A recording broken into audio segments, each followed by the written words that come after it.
ကျွန်တော်တို့မွေးဖွားလာတဲ့အခါတယောက်နဲ့တယောက်ရဲ့ဗီဇာလေးတွေကမတူညီကြပါဘူးငယ်စဉ်ကတည်းကကျွန်တော်တို့တီးချင်စိတ်တွေများတဲ့ကလေးတယောက်အတွက်မျိုးညင်ခံရတာအသားကျနေတဲ့အရာတစ်ခုပါ妹妹，我领养三坡才有多少一些？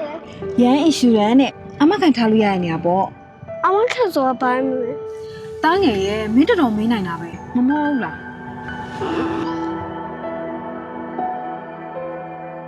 ဒီကျဲ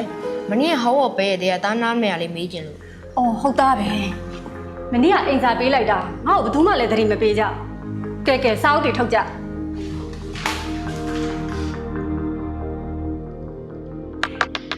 ကိုရီးတင်လာရှင်လေနောက်မှမေးရမဟုတ်ကွာမင်းကလည်း ကျောင်းတက်တဲ့အရွယ်မှာလဲတငယ်ချင်းတွေရဲ့ညှို့ညင်တာကိုခံခဲ့ရပါတယ်အခုဒီနေရာမှာလေတခုလွဲနေသလားလို့တေချောင်ဂျာယူသွားမိလိုက်မှာ မမင်းနဲ့ရှုပ်တယ်ရောထားတယ်တကယ်အဲ့လိုထားလို့ရလို့လားဗျာတော့ကြာတခုဖြစ်သွားမှာဖြစ်မင်းတော်တော်အမေးမြန်းထူလာပဲကွာ လုပ်ငန်းခွင်ကိုရောက်တဲ့အခါမှာလဲကျွန်တော်ကအမေးမြန်းထူတဲ့ကောင်လေးတစ်ယောက်ပါပဲဒီအရာတကယ်ကိုလူနေမှုဘဝမှာအဆင်မပြေပဲတခြားသူတွေအတွက်စိတ်နှောက်ယှက်ဖြစ်စရာဗီဇလို့ထင်လာတာကြောင့်ကျွန်တော်ပြင်ဖို့ကြိုးစားခဲ့ပါတယ်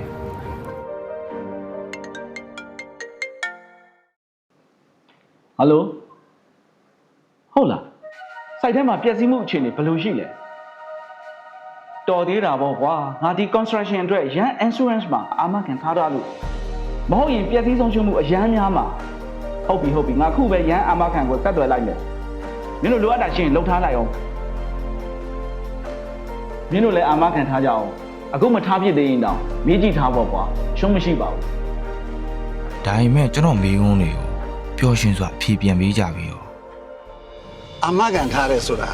တားငယ်ပိုင်ဆိုင်တဲ့အရာတွေကိုအကာအကွယ်ယူတာမျိုးပေါ့ဘယ်လိုအကာအကွယ်ယူတာလဲဆိုတာတော့သိကျင်သေးလားဖိုးဖိုးကိုမေးတာမေးလိုက်တော့ ဆရာမအခုရှင်းပြလိုက်တော့ဒီပု္ပ္ပစာကိုတားနာလဲသွားရင်လားတခြားမသိတာရှင်းလဲမေးတာမေးအကုန်ရှင်းပြပေးမယ်ဟုတ်ပြီလား အချက်လက်တွေမှားနေရပဲမိမိလိုက်လို့ပေါ့ကွာမှုလို့ရှိရင်အစနေပြန်တော့ဒုက္ခကြီးကျယ်ရောက်ကုန်တော့ကျေးဇူးပဲကွာနောက်လည်းသိကြရှိရင်လာမယ်အာမနာနဲ့မိမိလိုက်လို့ပိုကောင်းတာတွေလည်းရှိတာမှာပဲ ကျွန်တော်ကိုပိုကောင်းတဲ့ဘဝတစ်ခုဖြစ်အောင်ဖန်တီးပေးခဲ့တဲ့သူတွေဟာလေကျွန်တော်ရဲ့ဘဝတစ်လျှောက်လုံးမှာရှိနေစေဖြစ်ပါတယ် မင်္ဂလာပါရှင် မင်္ဂလာပါကျွန်တော်အာမခံနဲ့ပတ်သက်ပြီးမေးချင်လို့ပါ ပုံမကောင်းမွန်တဲ့ဘဝတွေကိုဖန်တီးဖို့အတွက်ရန်အာမခံကိုအခုပဲဆက်သွယ်မေးမြန်းလိုက်ပါ Just Ask